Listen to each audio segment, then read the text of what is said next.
In the old kingdom of Benin, there was a woman whose tears watered the soil more than the rain. They said her sorrow drew spirits from the underworld, and one of them listened.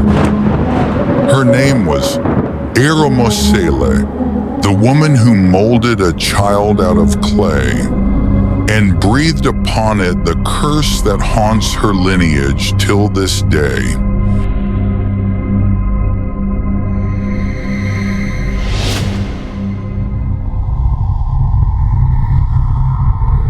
Eramosele had buried 3 sons in 5 seasons, each one taken by fever before their 3rd year.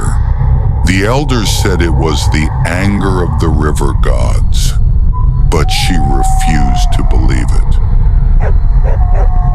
She spent her days sitting before her hearth, her hands trembling, whispering songs to an empty cradle.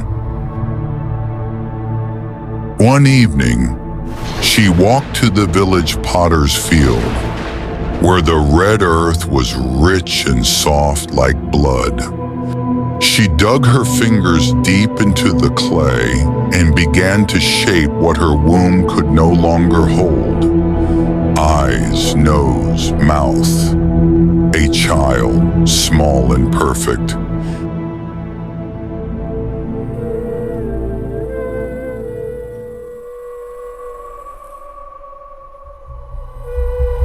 When she was done, she pressed her forehead against it and said, "If the gods deny me a child, then I will make one with my own hands."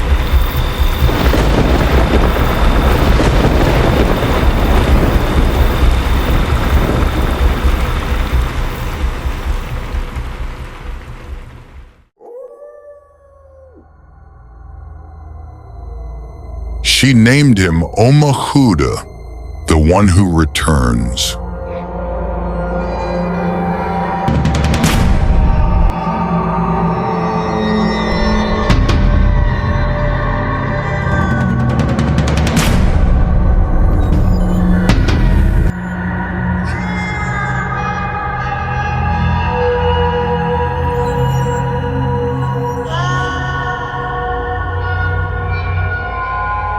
That night, she went to the shrine of Olokun, the sea deity, and placed the clay doll before the altar. She begged the spirits of water and earth to breathe life into him.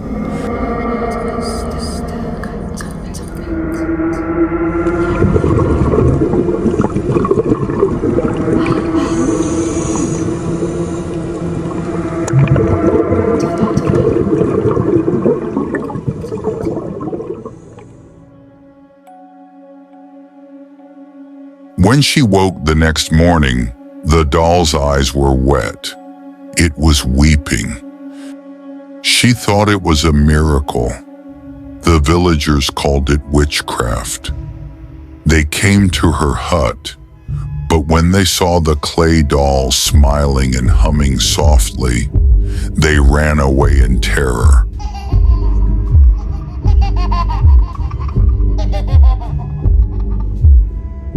Eramosele didn't care.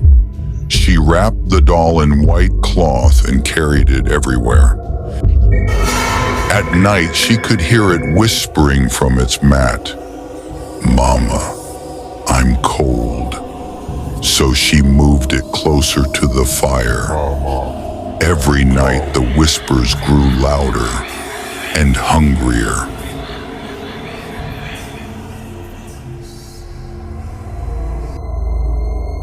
A week later, the village children vanished. Goats were found drained of blood, and every morning, clay footprints led from Eramosele's hut to the forest.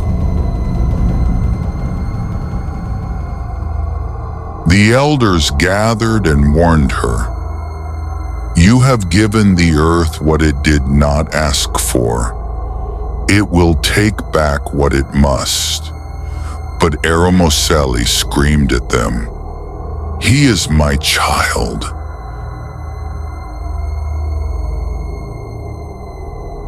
That night, she woke to the sound of someone chewing in the dark.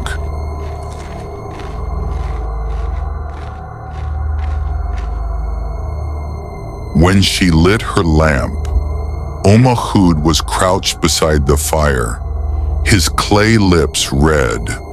In his tiny hands was the leg of something that once crawled or breathed. He turned his head slowly toward her and smiled. "Mama, I was hungry." She screamed and ran into the night. But by dawn her hut was silent. Only the doll sat there, smiling. And where her body once lay, the clay floor had cracked open like a mouth.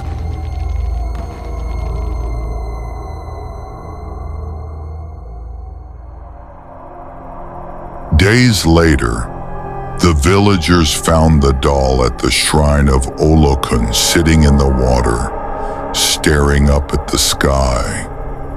Its clay skin had hardened, but its eyes were still wet, still watching.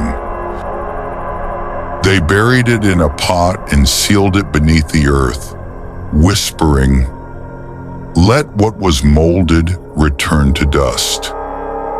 But at night the drummers say they hear a child crying by the riverbank. Sometimes footprints appear in the wet sand, small, perfect, and made of clay.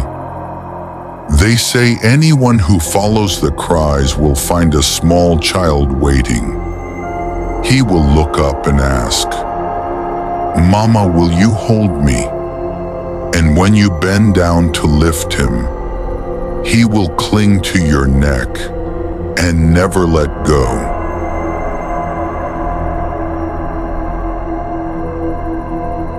So when the clay cracks under your feet at night, do not look down, for the earth remembers every soul that tried to reshape its design.